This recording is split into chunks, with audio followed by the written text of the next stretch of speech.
Yo les gars, on se retrouve jour peut-être 6 ou 7 ou 8. On trouve le jour temps qui sera noté ici. Repris une carte SD, j'en ai racheté une, je suis allé en ville, ils ont un magasin DJI.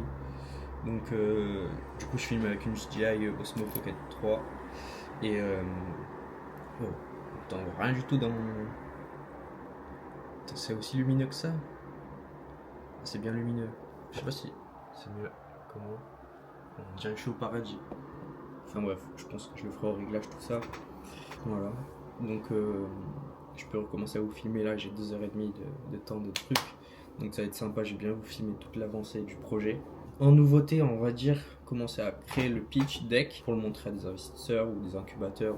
Donc là, je suis en train de m'accaparer le sujet, de connaître par cœur mon pitch, connaître par cœur les fonctionnalités. C'est mon projet, donc je connais tout par cœur. Mais il faut que je le sache sur le bout des doigts, on va dire, et comment bien savoir le dire. C'est l'important.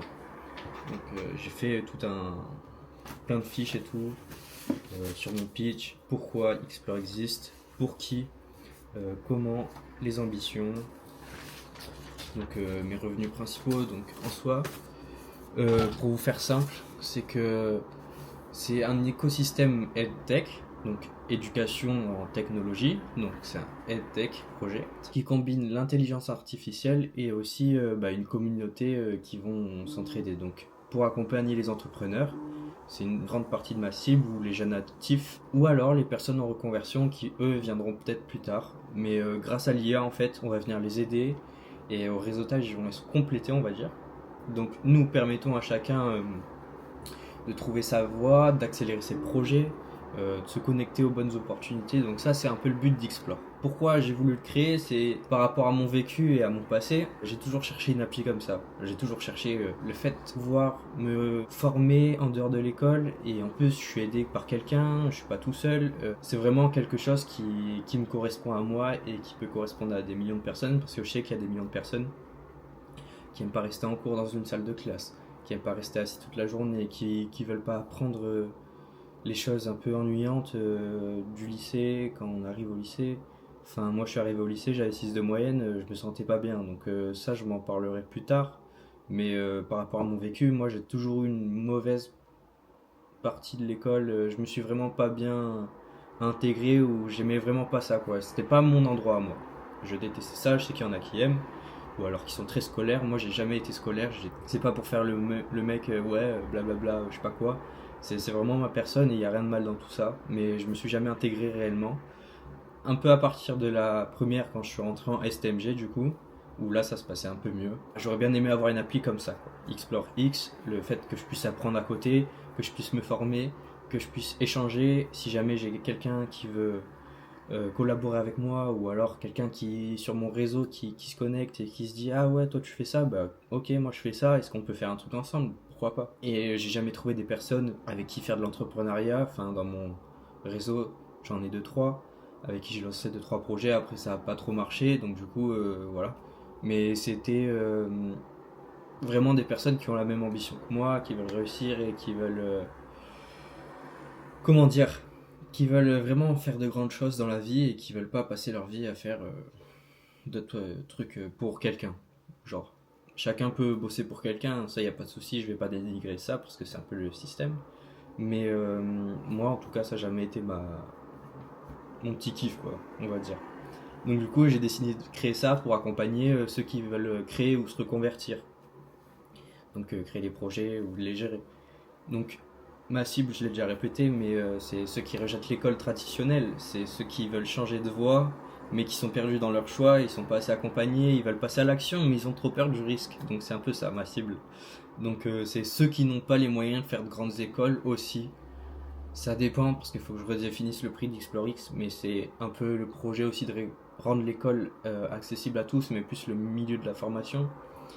Je sais pas si je veux le faire vraiment en système école ou non, mais c'est encore une autre chose à définir. Mais franchement, il y a beaucoup de choses à faire. Je sais pas exactement si moi je vais créer mon école à moi, mais ça serait genre, moi j'ai détesté l'école toute ma vie, et moi je crée mon école, ça serait une sacrée revanche, on va dire. Ou un sacré forward, un for shading, je sais pas comment dire, un forward shading.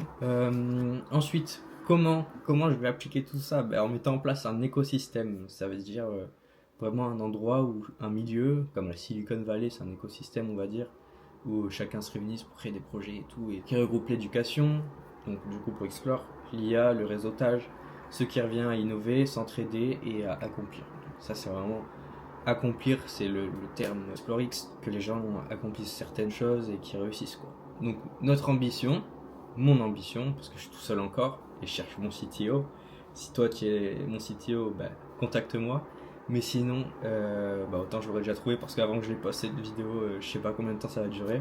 Mais il faut au moins que je commence à générer du chiffre et que ce projet il ait vraiment de l'intérêt quoi et qui soit qui ait de la rétention par rapport à mon projet quoi. On veut devenir la référence de l'EdTech. Ils vont venir prendre leur expertise et vont leur transmettre tous ces utilisateurs. On va aussi passer au système d'incubateur, ça c'est sûr et certain. J'aurais tellement aimé que, par exemple, j'ai un projet, j'en ai eu plein, mais quand j'étais au lycée et tout, et qu'on me mette direct sur un incubateur par rapport à mes stats et tout, ça aurait été vraiment game changer. J'aurais trop aimé avoir ça. Donc du coup, ça va être intégré.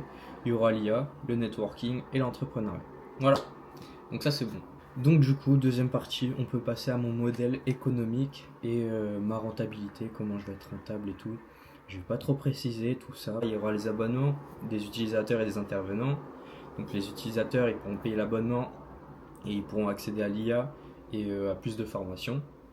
Et aussi la partie intervenants où eux ils pourront poster du contenu illimité. Ils ont accès à l'IA et un dashboard exprès pour voir leurs stats, le nombre d'utilisateurs qui vont suivre leurs cours, les abandonner, blablabla. On va vraiment maximiser le taux de rétention. Aussi il y aura des formations B2B, donc des gens qui viendront amener leur expertise dans des entreprises où là ils ont peut-être des points cruciaux à développer et qui sont importants. Commission sur les ventes de formation, publicité, sponsoring, tout ça, je reste transparent. Tout ça, c'est important. Voilà, donc ça serait mon modèle économique. J'ai quand même pas tout vous dévoilé quand même, mais sinon, on peut passer aussi à ce que j'ambitionne, la scalabilité et l'internationalisation. Premièrement, je commence par les marchés francophones, on va dire, la France, tout premier. Après, Belgique, Suisse, Canada, ça serait sympa. Puis après, on pourra passer, si vraiment ça marche, en Asie, en Océanie et aux États-Unis, pourquoi pas aussi en Amérique. Du coup, Espagne, Allemagne, UK et tout ça après, on verra. Qui est les partenariats aux incubateurs, donc ça, je vais devoir trouver tout ça. Des campagnes marketing sur tous les réseaux sociaux, des collaborations avec des personnes inspirantes, des influenceurs éducatifs ou des entrepreneurs mais peut-être des ambassadeurs de la marque qui vont venir et qui vont exprimer leurs projets ou alors leur parcours. J'aimerais bien aussi faire des conférences comme la Tech Arena.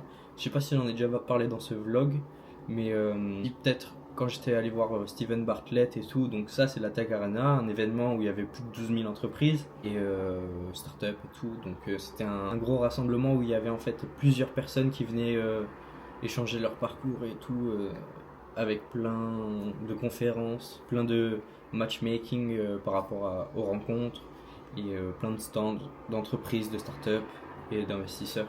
Donc c'était vraiment un endroit regroupé pour vraiment accroître ses projets. Et donc du coup j'ai eu l'occasion de rencontrer ceux que j'avais dit dans la précédente vidéo, Richard Branson, Mark Randolph et Steven Bartlett et bien d'autres. C'était assez incroyable.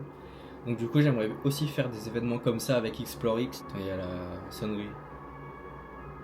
Donc du coup j'aimerais beaucoup faire des événements comme ça aussi, où des entrepreneurs ils vont venir échanger leur parcours et vraiment il y aura des thèmes et tout, donc c'est vraiment, ça serait super cool, j'aimerais beaucoup. Des programmes ambassadeurs, incités au parrainage, avantages exclusifs, tout ça. Donc du coup qui dit application d'éducation, de formation, bah, il faut aussi que je me mette aux lois, que je sois transparent, des réglementations clés. Donc je pourrais proposer des formations non diplômantes ou alors certifiantes. Mais du coup, on aura les formations non diplômantes ou alors aucune certification est obligatoire.